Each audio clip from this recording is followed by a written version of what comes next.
But as I went further on, it got harder on me. And I remember thinking that I was like, am I developing early onset dementia? Because I was having trouble finding words sometimes when I was talking, or I would forget something that I was thinking about. And now I know that that is a really common symptom of prolonged stress, anxiousness, your adrenal glands being overworked because you're stressed and you're overworking.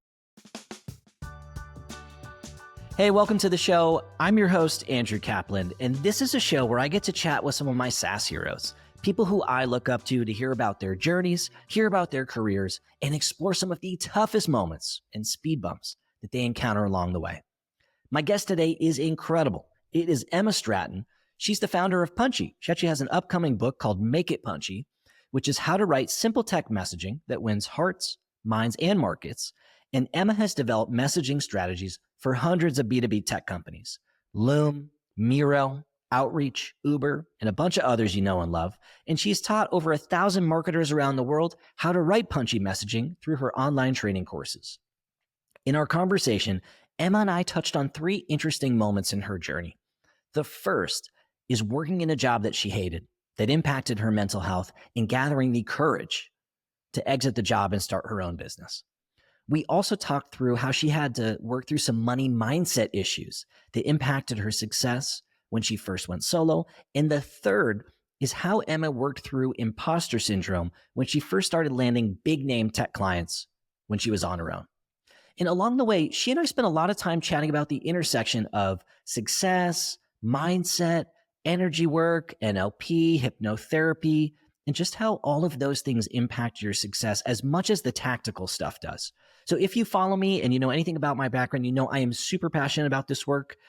I think you're going to love this conversation. We touched on a bunch of different stuff. The energy was high. Let's go ahead and jump right in and hear Emma's story.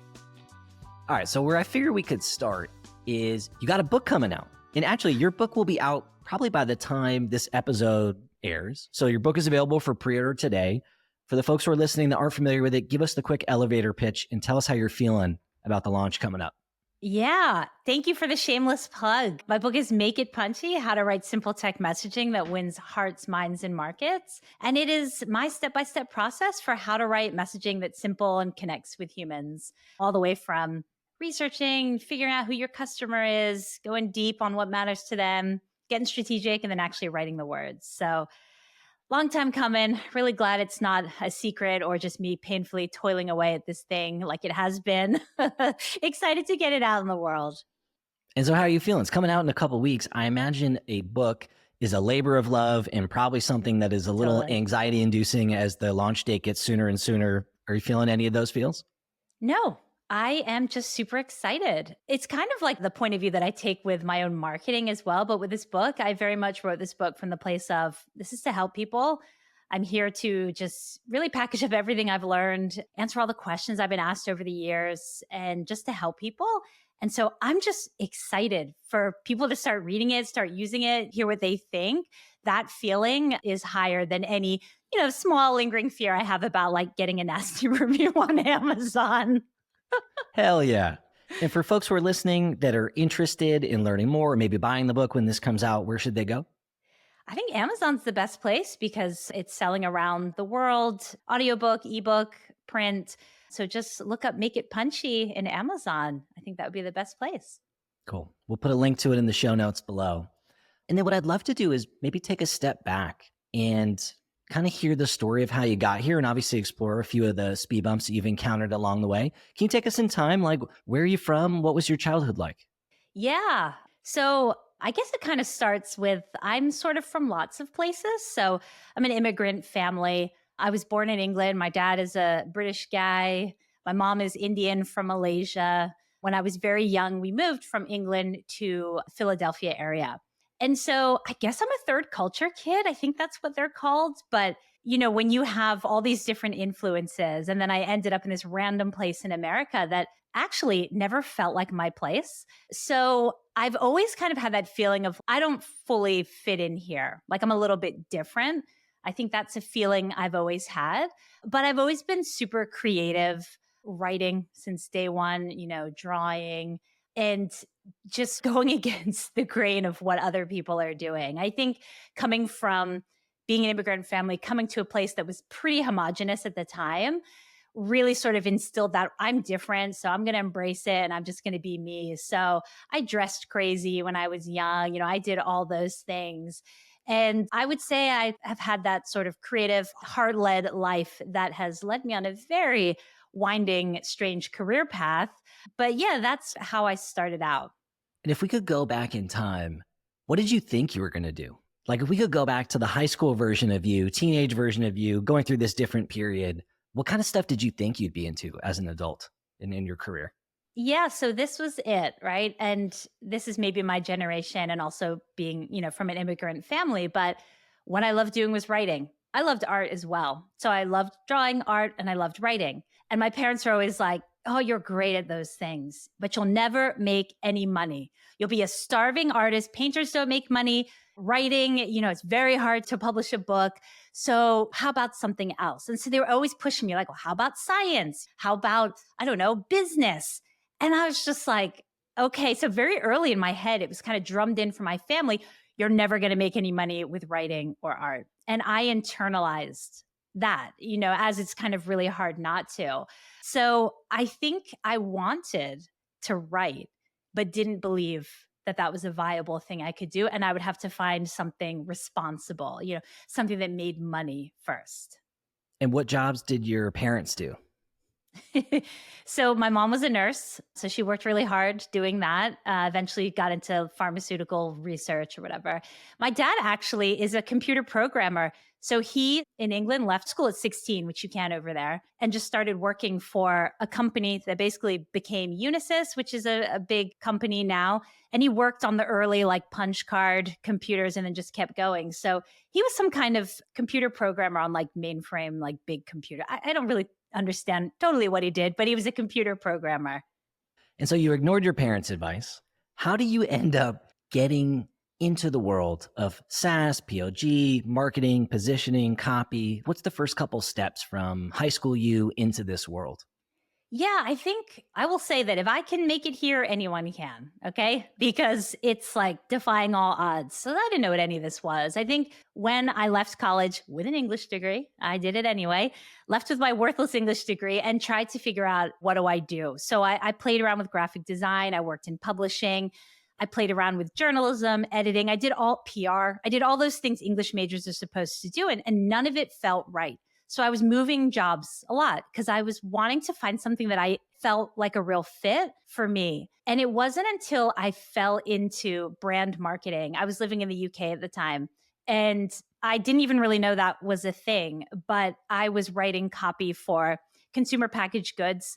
So like toilet papers and shampoo and quick, fast moving goods and giving them personalities with words and connecting with consumers and making them feel a certain way about a brand or a product.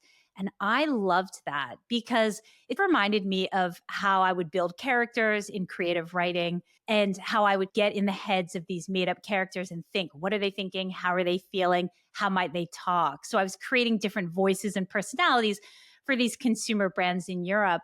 And it was the first time I felt like that creativity that was natural could be applied to a business goal really well. So that was my first stumbling into marketing. And then from there, I probably would have stayed in consumer if I hadn't, moved my family. I had a baby at the time. We wanted to move back to the United States.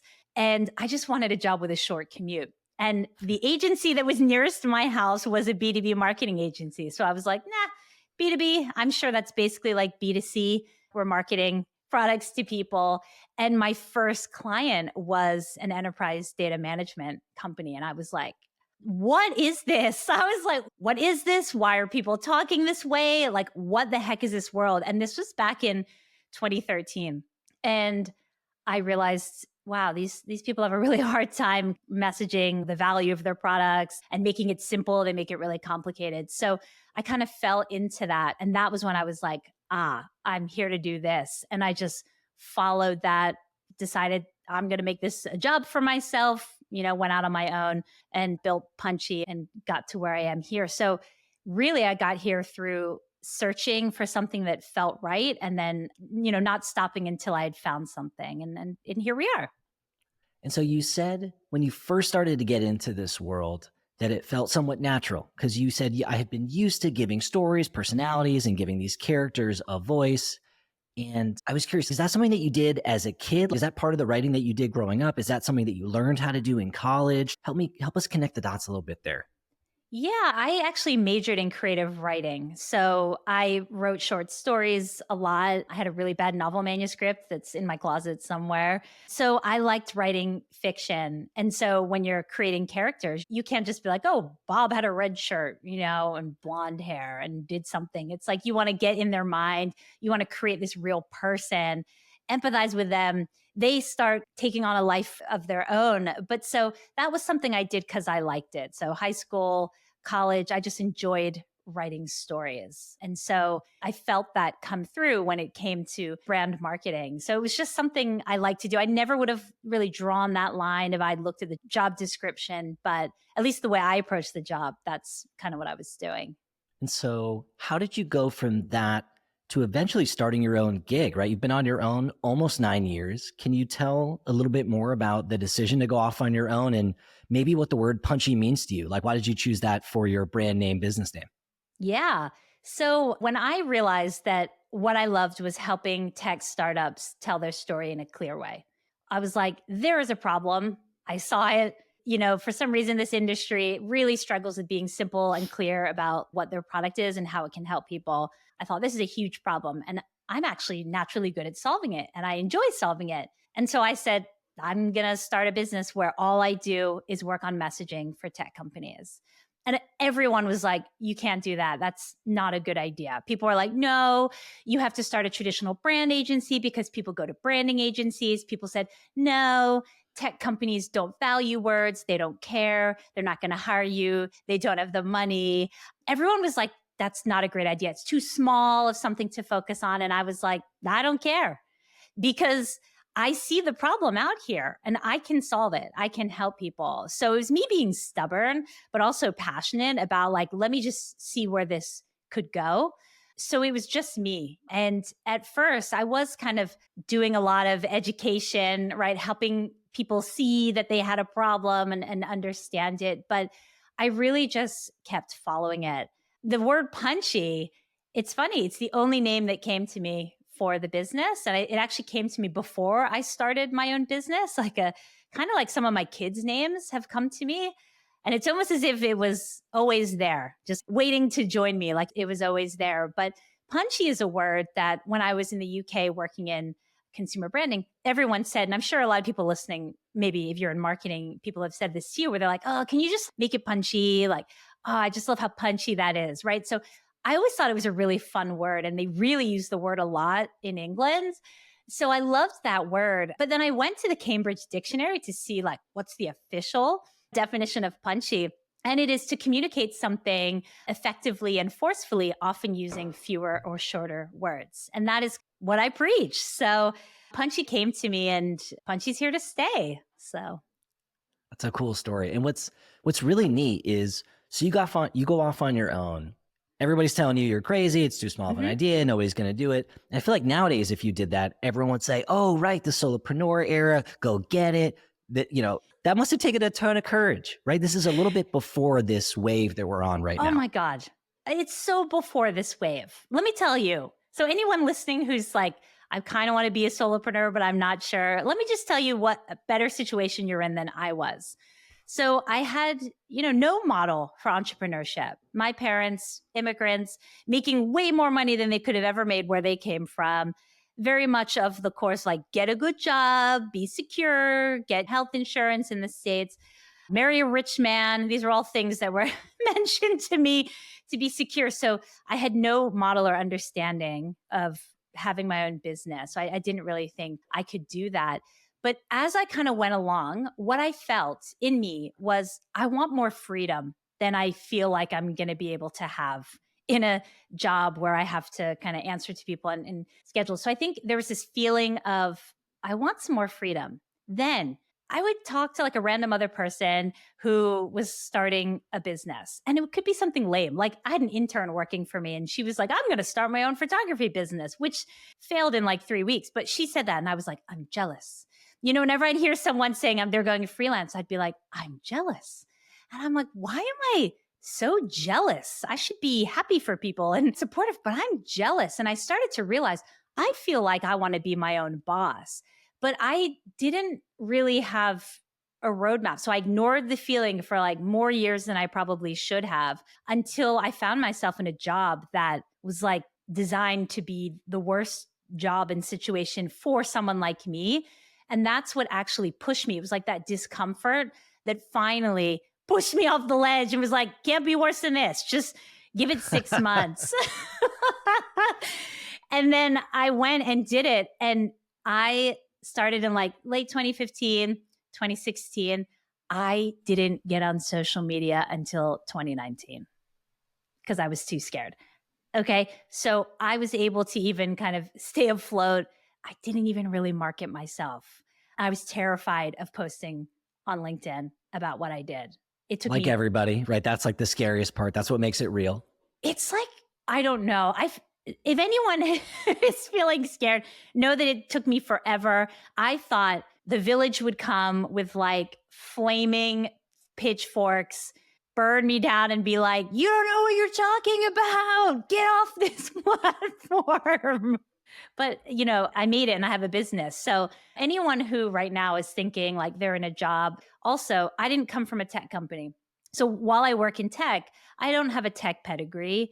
I've never worked in-house at a tech company. I didn't used to be a developer. I can't do code. Like I actually came into an industry that I didn't have a pedigree or some credentials or anything. So anyone who's worked at a couple companies in the space that you still want to work in, anyone who has posts like a few times even on social media, you have so much more of an advantage than I had back then. And I was still able to do it. So that's something I always want to tell folks because I'm like, if I can do it, oh my God, you're going to be great. Everyone who I know who has made this transition, they talk about this moment where they cannonball or leap from their old version of themselves into this new version. You started to describe this moment. I'm curious if you could share a little bit more. You said I was working in a job that was so bad, it was not made for me, it was designed wrong for me. Can you just share a little bit more? Like, what was the job? What was so bad about it? Yeah. So I was living on the East Coast and the family, we wanted to move to the West Coast. That was always the plan. So I was like, need a job. So I got a job and it was working like in consumer, tech enabled consumer in the South Bay.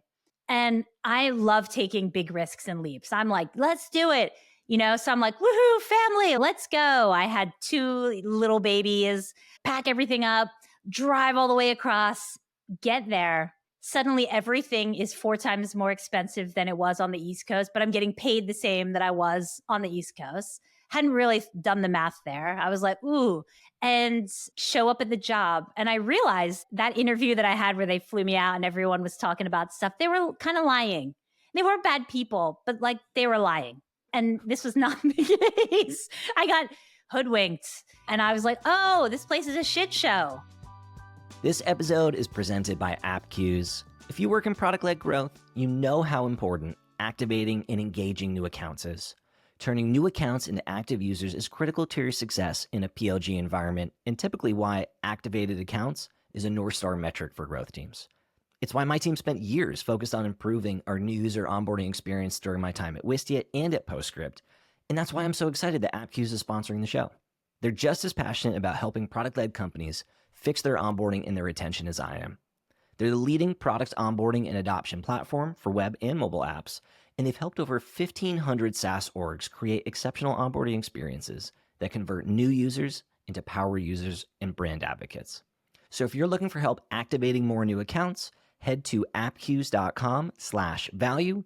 They have a free new user onboarding audit, which is done by Ramli John.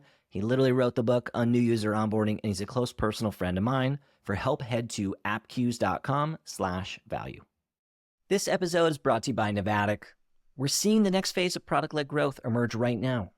The first phase of PLG was all about using your product as a go-to-market tool. Basically creating free plans, free trials, or reverse free trials, getting new accounts to sign up, and then layering in retention and upgrade programs. It was a solid playbook. The only challenge is that the product value is hidden behind your sign-up form, which means that most of your visitors never get to see it. The next phase of PLG is all about leading with product value, creating interactive product demos, embedding them on your website, and letting people play with them, click around, and see the value before signing up. This engages way more people, which means more experience that value, more convert to your paid plans, and more become brand advocates. If you're sold on the idea, but not sure where to start, check out Novatic. Their no-code editor makes it easy to create interactive demos, and they're offering a free trial exclusively for Delivering Value listeners. Go to novatic.com/value and sign up for a free trial and see for yourself. What's one example of a thing that, as you reflect back on it, they misrepresented? I won't use the word lying because I feel like that's tough, but what's something where you felt like they gave you a different impression than was reality? I think I was told that I was going to have like creative freedom and I was going to lead this team and it was going to be awesome. And what I saw was actually a poor creative team that was like being like bullied and victimized by all the different like integrated marketing departments. They had no power. And also there was a real lack of leadership. And so my job was actually going to be like the bodyguard deflector, trying to fight for this lovely little team day in and day out. So there was like this real cultural mess. And I wasn't going to have this power. I was just going to be trying to help us all survive day after day.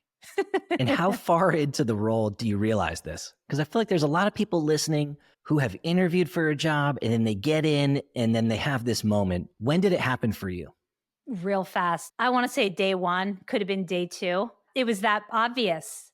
Part of it was the shock is that I'd come from agency world where different clients and you're moving fast. And I had never really worked in-house, and the way that things move slower and the way that politics and working together. And I had never done that either. So I think maybe some of it was par for the course, but for me, it was shocking. But it was definitely very early on. I saw that our department didn't really have a voice, didn't have that creative freedom. We were at the mercy of whatever different business units or people, they were telling us what to do, and we were the order takers. So it was very, very soon. And I could feel it in myself. I was getting anxiety, which I don't typically get anxiety. That's sort of not what I typically get. And I was getting it as I progressed in the job, because I ended up staying a little over a year. But as I went further on, it got harder on me. And I remember thinking that I was like, am I developing early onset dementia? Because I was having trouble finding words sometimes when I was talking, or I would forget something that I was thinking about. And now I know that that is a really common symptom of prolonged stress, anxiousness, your adrenal glands being overworked because you're stressed and you're overworking. And so that short-term memory weirdness was a symptom of that. When I left the job, that all went away. But I remember at the time, I was like, wow, what's going on with me? Like the stress of that situation was manifesting in all these interesting ways. Was that impacting your life outside of work as well? Yeah, I hated going to work, so then you've got like, you're bummed on Sunday nights. I left early. Like I've never been someone who stays late. So I was like, I'm out of here as soon as I could go. I was like, let me just get on with my life. And I was compartmentalizing. But yeah, I think forgetting things, I was forgetting little things at home. And I think the biggest thing was I felt like I had really effed up by moving my family across the country, taking this job that was wrong. That I think I was really hard on myself. Like I was like, why didn't I see it? It was my fault that I was in this situation because I had said yes to the job and gone. So I beat myself up a bit that I had kind of moved my family and done this big move for this awful job. So it really did kind of take a toll on me and knocked me down. That's when I started working with a life coach to figure out how to move forward from there. Maybe I hit rock bottom for me, And so I was like, I need help. And I got help. And so I'm so curious about this because it was when I hired a coach, I felt like I went through a similar period. The details are different, but I felt like I hit this rock bottom and I didn't know what to do. Out of curiosity, why did you hire the coach? Like, I know why you hired them. You just described it really well. But in the moment, what did you tell the coach, right? The first question a coach usually says is, why are you hiring a coach? What are you looking to do here? How would you have described it then? So she was actually a friend of mine who was a life coach, and we agreed to exchange services at the time. But I think I need help with my life. Like my life is not where I want it to be. I was like, life coach makes sense because I was really in this place where like, I want to make some changes in my life, but I don't really know where to begin. So can you help me with that? I think it was kind of open ended. It was like, I'm not happy. I want to make a change. I'm kind of overwhelmed by that. I don't even know where to begin help. And so the great thing about a coach is they give you like a process or a framework. They make things clear. And so you can actually make some steps to make changes. But I think I was just like, I need help with my life. And if you could go back in time, can you avoid this? Like if somebody's listening to this and they're former you, they're in some job, it's not going well, they're not feeling good about it, they're taking it home, it's impacting their life. Is this avoidable? Or does everybody have to go through one of these? I think I would never change it, right? I would never go back and erase that. And I think, yeah, there's a lot of cliches about obstacles making us stronger, et cetera. But it really is kind of these moments of a challenge that give us the kick in the pants that we need to kind of redirect where we're going. So I see these obstacles now, not back then, but now looking back, I know that an obstacle is really just a redirection, just you need to go back this way, back. And the bigger the obstacle, the bigger the redirection that's needed, right? You can have a little one, there's a little solution. So in this case, I was living in a place, like there's a couple things I wanted to do. And I'll tell you the goals that I had was to be able to afford to have a third child, because I didn't think I would there. Be able to afford to buy my own home because I wouldn't be able to do it there. And I wanted to start my own business, which also I couldn't have done it there because I was kind of the primary earner at the home at the time. And so there were kind of three things that I wanted to do that just were not possible in that place I was at that moment in time. And so I needed a large redirect. So the change ended up with me moving cities, starting my own business, and then getting pregnant with my third, like all in 4 months. And so I think those big obstacles are learning moments and they're opportunities if we take them, if we act to make a change that will make us happier in the long run. And so that's what life is about. I mean, I think life is about experiencing all these different things and getting closer to who we're supposed to be. And you can't do it if everything's perfect. I mean, I've had my share of bumps and I do sometimes wonder like, what would life be like for me if things had been a bit easier early on? But I think it does really shape us. And so, yeah, if you're in this moment, just think, this is an opportunity for a recalibration, a shift in your life that's going to make you so much happier. So think about it that way. And it's exciting, really.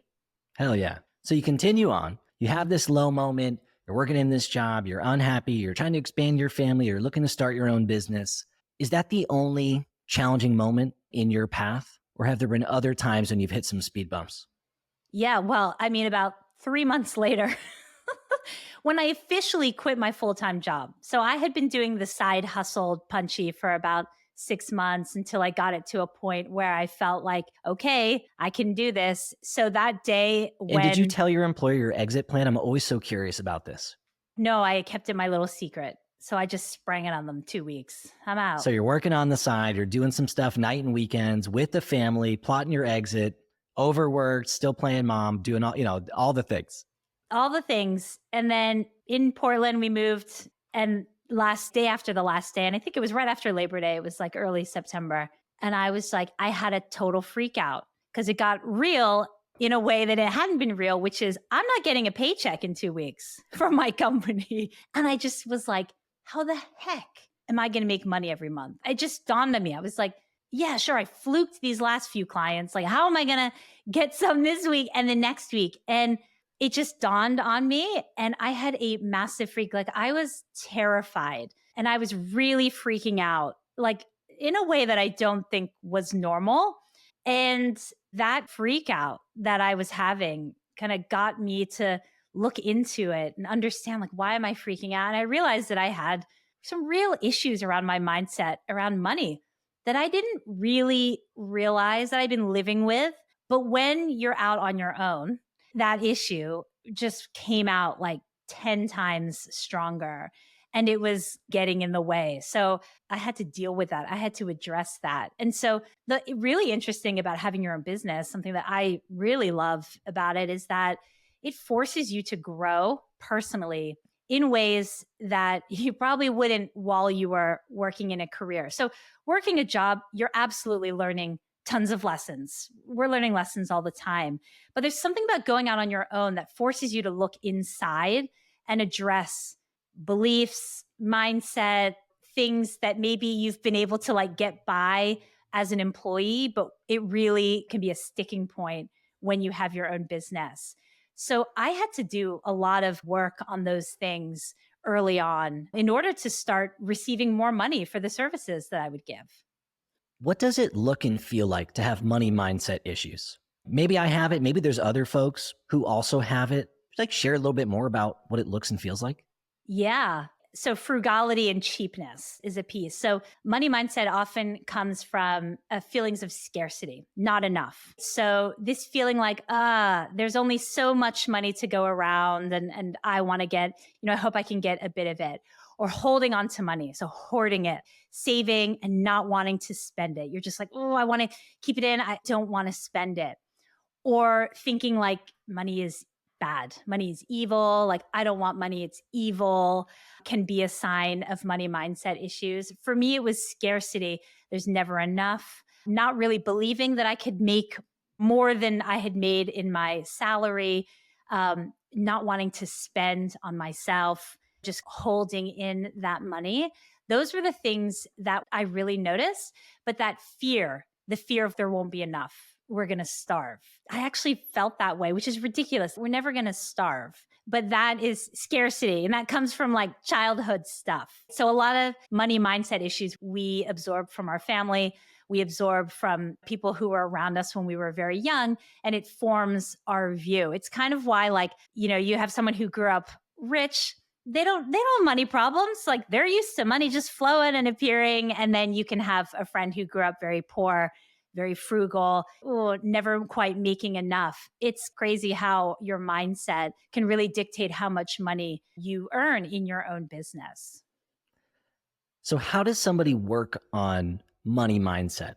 Are you reading books? Do you go to therapy? Do you work with a coach? Are you doing hypnosis, manifestation? Like, tell me more about how you work on this. Did you really? Yes. So it started with a book. I read the best book, Jen Sincero's book, You're a Badass at Making Money. And I recommend that to everyone. It's a hilarious read. She's hilarious. It's funny, but she lays out her whole story about how she was poor and had money issues. And now she's like this rich, awesome author and success coach. But the book gives you all the fundamentals and there's exercises. And it's a really good starter point to kind of understand and recognize your personal money issues. So I did that. I did the exercises in the book, but it wasn't enough. So my mother grew up really poor, like we have no money, getting it from the church poor. So I had that sort of generational poverty. I had that. And so I had a gnarly one. So I was like, this book is great, but I need more targeted help. And this maybe some people need more. So I hired a coach who specialized, she does neurolinguistic programming, NLP. I think like Tony Robbins is into that, where it's like you're clearing and reprogramming your subconscious beliefs. So any of those beliefs you had as a kid, money's evil, rich people are bad, you're never going to make money, all those things, those scripts that are actually running the show, I got those all cleared out of the way. Then I started learning about how to invite more abundance into my life. I did hypnosis, listening to scripts, but also one of my favorite things are just little acts of abundance. So rounding up, giving, when you're at the grocery store and it's like, do you want to give $2 to whatever cause? Always hitting yes, always tipping well. That is the energy of money. When you give, it comes back to you. So that's why hoarding onto all the cash keeps you stuck, because the flow of money is stuck. So for someone who is in scarcity like me, that was my recovery, by giving, and then affirmations, just reminding myself that I'm like happy to receive money, for good services that I put out there. So I really did it all. I did the coach, the book, the affirmations, the everything. And I think it depends how deep kind of the mindset issue is with you. But there's EFT tapping works really well.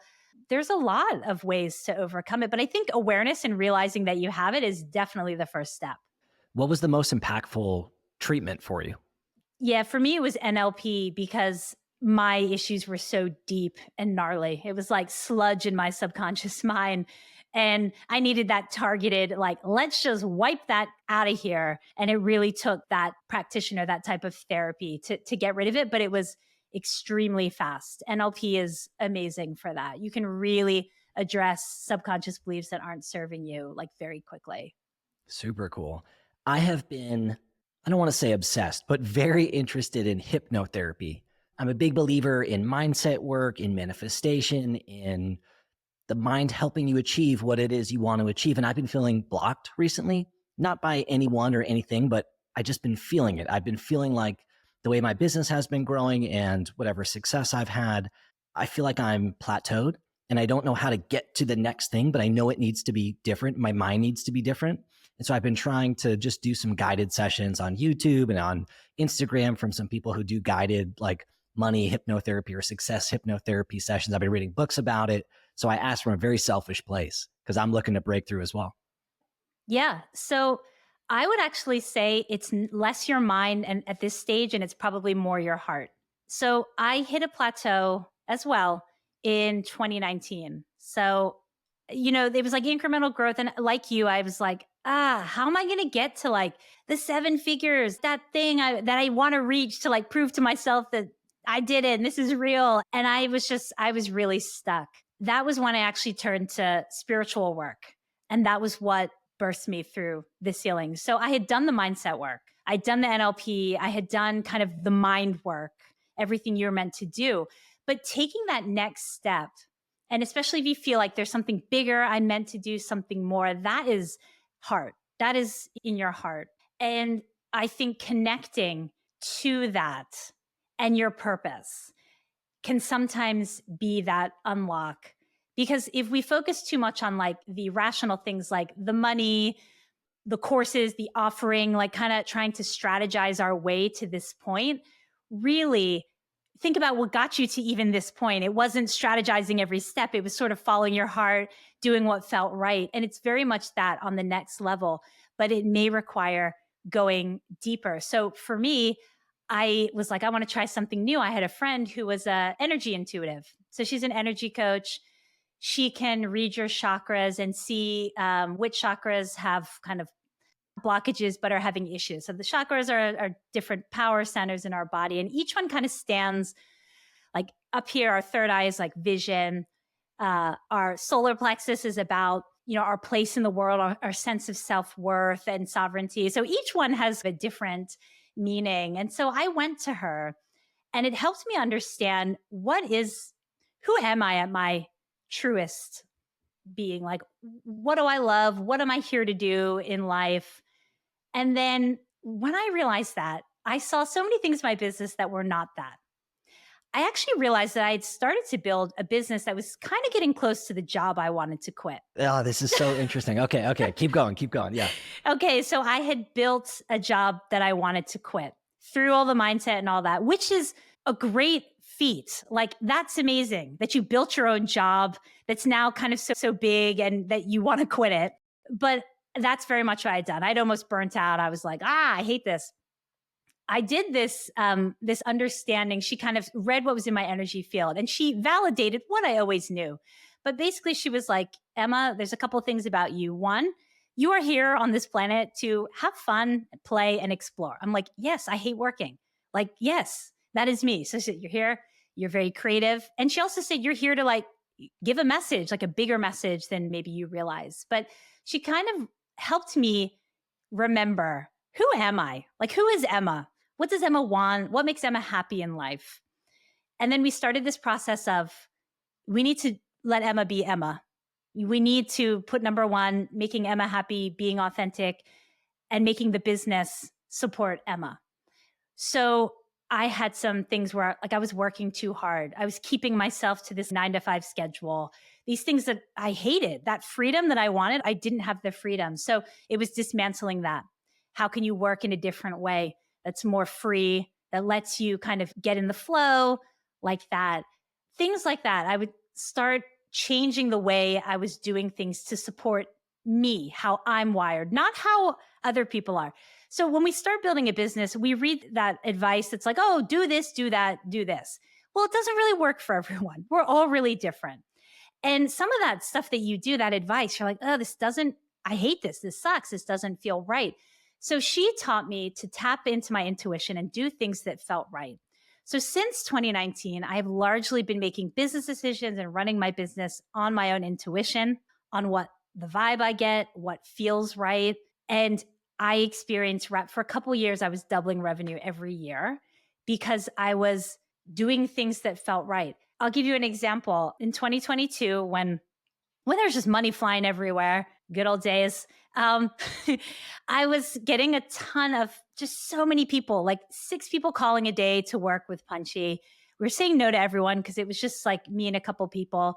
And I saw, hey, we could hire a bunch of consultants and we could like quadruple Punchy in 2 months. And I sat with it. How does that feel? How does it feel in my heart? This idea, this way I could take Punchy. And I just got this pit in my stomach. It's just like, no, I just don't want to do that. But my head was like, Emma, money, quadruple revenue, so easy. You're turning all this business away. But I was just like, I get a pit in my stomach when I think about that. But what excited me was I want to teach people how to do messaging. So I said no to scaling and I started building a training course, which I found fun. I didn't validate it in the market. I was just like, I want to do this. And I also see a problem. So I pursued that. Training is now like, half of our business. I've trained some of the biggest companies in the world. I find it so satisfying. And if I had scaled up, I would have had to do layoffs the following year when everything went down. And that was all because I listened to my intuition. So for you, I would say, Andrew, it's more about your heart and thinking, what really lights me up? What do I want to let go of that's not serving me anymore? And how would I love things to be for my life? And focus on that. And the more you do things that fill you up and make you feel good, that is going to feed your business and that growth. Like that's what I found. I think it's the simplest formula, but the head gets in the way. I'm like the queen of the head getting in the way, but I think it's like, let the heart lead. That's what I would say for you, Andrew. This is so fascinating for us to have this conversation.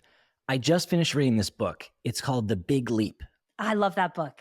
I was going to ask if you read it because this is what you're describing. You're describing it in a different way. But for the listeners, he talks about finding not just the things that other people think you're good at or the things that you could make a lot of money at, the things that you, being the unique individual that you are and the passion that you have and the energy that you have, finding more of your time to spend on those things. He calls it your zone of genius. You've described it in different ways. And I finished it. Today's Tuesday. I finished it Sunday. And so I've just been like, my notebook is full. Like I got a million notes to myself, a million like things. Though I've got another book for you. If you haven't read it, The Great Work of Your Life by Stephen Cope. This is my big one that I tell people. You clear your schedule, Andrew. This book, I'm obsessed. It's the perfect next book after The Big Leap. So Big Leap, yep, zone of genius, upper limiting problem. There's such amazing stuff in that book. The next step of Great Work of Your Life is really, he's a yoga teacher. And it's a really approachable book about Dharma, finding your purpose. And he uses stories from both regular people that he knows and then famous people like Gandhi and Jane Goodall and Thoreau. And he breaks down and simplifies teaching of the Bhagavad Gita that talk around this idea of Dharma and purpose. And I'm telling you, this book will fire you up, especially when you're thinking about what's next. It really ties in with that zone of genius. What am I here to do? What do I do that no one can do like this? And how can I do more of it? So you're going to love that book. And anyone who's listening, you want to be inspired. I'm going to buy it on Amazon today. It's so funny. On my desk, I had the next book that I was going to read, which is Secrets. I don't know if you can see Secrets of the Millionaire Mind. Let me hold it up in front. Oh. Which like It's like if you get into the algorithm of this stuff, like eventually you kind of get some of these books. And so I just buy them all. My mom's an executive coach. It's built into my DNA. I'm constantly reading this shit and I love it. It's the best. Yeah, yeah. I'm always trying to level up. So I'll definitely buy this book. Yes. And yes, you'll have to tell me what you think because it blows people away because it's amazing. Hell yeah. So we took a little bit of a detour there, but a lovely detour and a selfish one for me. But I was curious, like today's the first time that we've met. You've got incredible energy. You seem extremely positive. I asked you the question in the podcast prep, which is like, what's tough feedback? And you said, I can't really think of anything. And so for someone like you, do you ever struggle with self-doubt? Do you ever have those days when you're like, hey, I just don't have it. I'm not worthy of this, or I don't know how I got here. Like, do you have those? I used to, right? And I've done the work where I don't feel self-doubt anymore, but I used to. So I felt self-doubt all growing up, all through school, all through being a full-time employee, and through the first few years of my business. So it's not like I've never felt self-doubt, but the first large, cool tech company that I ever landed as a consultant, I had major imposter syndrome, total self-doubt, insecurity. The night before the big workshop, I had like a freak out session. And this is because you don't come from tech, right? I think you shared that early in our conversation. I don't come from tech, but also it's like I'm a woman. There was all men. It was like 20 men in a room. And, white men, I'm, person of color. I think there is something around like imposter syndrome and self-doubt for people who are not in the majority in a room. I think it happens more often, right? I think I'm only starting to come to terms with this, but this like, I don't belong here. I don't belong in this room kind of thing. So I definitely felt that, but I did that mindset work, which is healing that I'm not good enough. So when you do NLP, you kind of go back to the earliest sad thought that you experienced as a child that's still lodged in your subconscious and is still running the show in many areas of your life. And when I was talking with my coach, she's like, this is basically it for most people. She's worked with loads of people and it's not enough. I am not enough. That on some level, we have that feeling of not enoughness.